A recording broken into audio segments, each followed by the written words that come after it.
Hello, xin chào tất cả các bạn đã đến với kênh Nấu Ăn Ngon TV. Hôm nay mình chia sẻ với các bạn cách làm một món xôi rất là thơm ngon. Đó là xôi tôm rim chà bông mỡ hành. Với món ăn này, chúng ta làm vào buổi sáng hoặc là làm trong các mâm cỗ thì rất là ngon và đặc biệt. Từng hạt xôi nếp dẻo kết hợp với tôm rim mặn ngọt, quyện cùng hành phi và mỡ hành thơm lừng. Cả nhà mình ăn và rất là mê món này luôn. Bây giờ mời các bạn vào bếp với mình nha.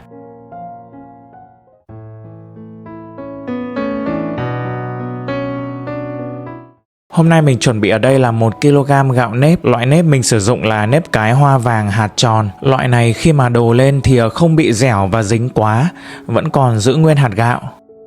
Đối với xôi nếp thì mình vẫn nấu theo cách truyền thống thôi. Đầu tiên thì mình vo gạo với khoảng 2 đến 3 lần nước cho sạch.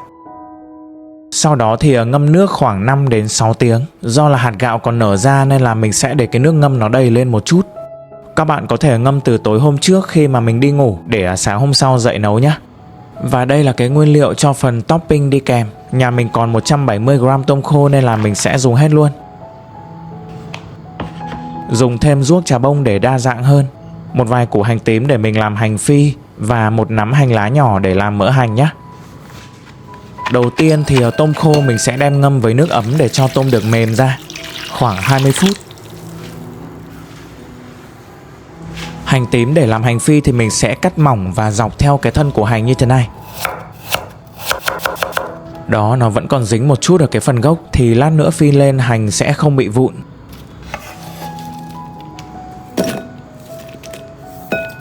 Hành lá thì cái phần gốc mình sẽ cắt riêng, sau đó thì băm nhỏ một chút, rồi để riêng ra. Phần thân thì mình cũng cắt nhỏ để cho vào trong bát làm mỡ hành. Sau 20 phút thì tôm cũng đã mềm rồi. Mình để ra rổ cho ráo nước. Bây giờ mình bốc từng nắm nhỏ cho vào cối, giã dập sơ để cho tôm được mềm hơn.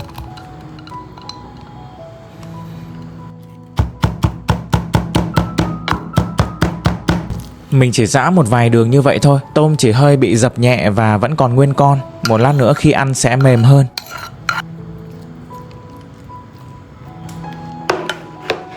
Tiếp theo, trước khi phi hành thì thông thường mình vẫn thêm vào đây một thìa bột bắp để cho hành phi được giòn ngon hơn. Các bạn có thể thay bằng bột mì hoặc bột chiên giòn đều được. Dầu sôi rồi thì mình mới cho hành vào phi nhé. Sau đó thì hạ nhỏ lửa để hành vàng đều mà không bị cháy. Ban đầu thì mình không có đảo nhiều quá mà để một lúc như vậy. Khi mà hành bắt đầu vàng và đỡ bọt hơn rồi thì mình đảo nhẹ từ ngoài vào trong. Phi hành cho tới khi hơi hoe vàng là mình sẽ vớt ra luôn. Bởi vì hành sẽ còn tiếp tục vàng và chín thêm khi mà cho ra ngoài.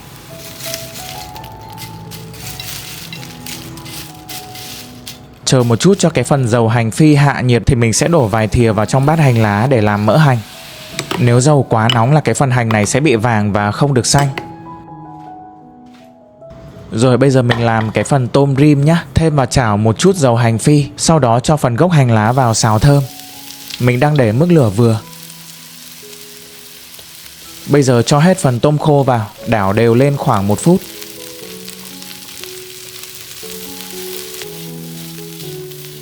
Sau đó thì mình tạm thời tắt bếp và nêm gia vị nhé. Do là tôm khô đã có sẵn cái vị mặn rồi nên là mình chỉ nêm thêm vào một thìa canh nước mắm thôi. Tiếp theo là một thìa canh tương ớt, 2 thìa canh đường,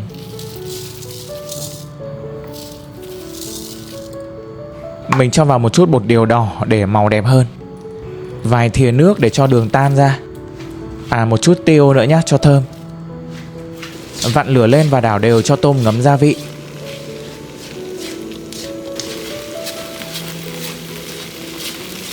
Khi mà gia vị đã cạn và ngấm đều thì mình châm nước vào để rim tôm nhé. Đó, xâm xấp bề mặt như vậy. Sau khi sôi thì mình hạ nhỏ lửa liu riu. Mình sẽ rim cho tới khi phần nước sốt cạn và khô hẳn nhé.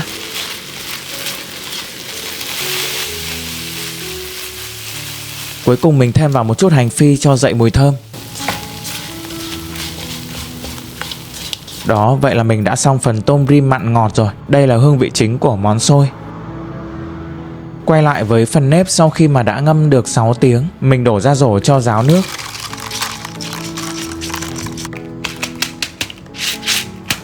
Sau đó thì trộn vào một chút muối. Cái này mình dùng là khoảng 1/3 thìa canh, để cho xôi có cái vị đậm đà và không bị quá nhạt.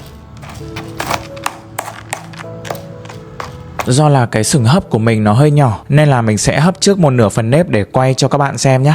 Mình dùng một cái miếng lót silicone để chống dính tốt hơn. Khi mà nước đã sôi rồi thì mình mới cho nếp vào.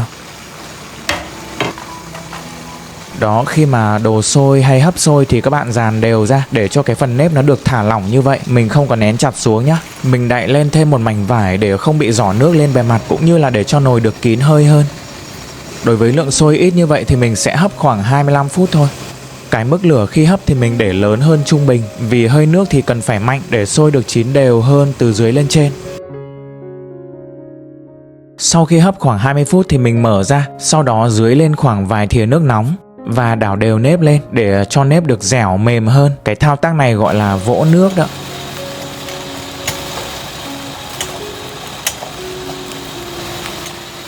Rồi đậy lại và mình hấp thêm khoảng 5 phút nữa là tổng 25 phút nha. Nói chung thì cũng tùy vào từng loại nếp, thời gian sẽ hơi khác nhau một chút. Đó, xong rồi. Cái loại gạo này khi mà hấp lâu thì cũng không bị quá dẻo hoặc dính đâu. Mình cho hết sôi ra thố và dưới lên khoảng 2 thìa dầu hành phi để sôi được béo và thơm hơn.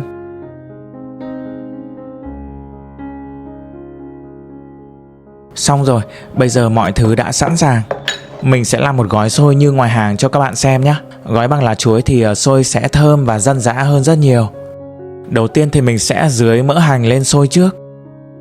Sau đó là tôm rim. Thêm vào ruốc chà bông. Cuối cùng thì rắc hành phi lên trên. Đó, rất là thơm ngon. Mời các bạn ăn nha. Nếu như mà mình mang đi hoặc là chưa ăn luôn thì hãy gói lá chuối lại. Khi nào ăn mở ra thì xôi sẽ có thêm cái mùi lá chuối rất là ngon. Vậy là mình đã chia sẻ xong cách làm món xôi tôm rim chà bông mỡ hành, hay còn gọi là xôi mặn. Tuy hơi nhiều công đoạn nhưng cũng rất là dễ làm. Món này mình có thể dùng để ăn sáng, ăn xế, hoặc là một món trong mâm cỗ thì rất là đặc biệt và lạ so với các cái món xôi thông thường. Chúc các bạn làm được món xôi này thành công và có những bữa ăn thật là ngon miệng nhé. Cảm ơn tất cả các bạn đã quan tâm theo dõi. Nếu thích thì hãy ủng hộ mình bằng cách like và đăng ký kênh. Tạm biệt và hẹn gặp lại các bạn ở những video tiếp theo.